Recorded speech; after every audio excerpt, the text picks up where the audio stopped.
قام مجموعة من سكان بلدة سان لوكار دي باراميدا بالهجوم على عناصر من فرقة مكافحة تهريب المخدرات التابعة للجمارك الإسبانية ونهب شحنة من المخدرات يفوق وزنها 2000 كيلوغرام كانت قادمة من شواطئ طنجة. الجموع حسب مصادر إعلامية قامت بمطاردة الجمارك ورشق طائرتهم المروحية التي رصدت زورقا نفاثا وهو يقوم بتسليم المخدرات لزورق آخر بشاطئ بونانسا المحسوب على مدينة سان لوكار دي باراميدا بإقليم كاديس.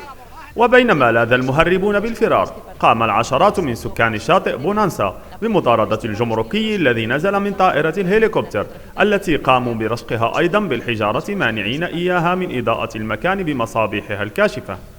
المجموعة التي قامت بهذا العمل استطاعت نهب رزم المخدرات وإخفائها دون أن يعترض سبيلها أحد من رجال الجمارك الذين استنجدوا بالحرس المدني والشرطة الوطنية والشرطة المحلية التي تمكنت بصعوبة من ضبط شخص واحد ومعه رزمة من المخدرات المنهوبة.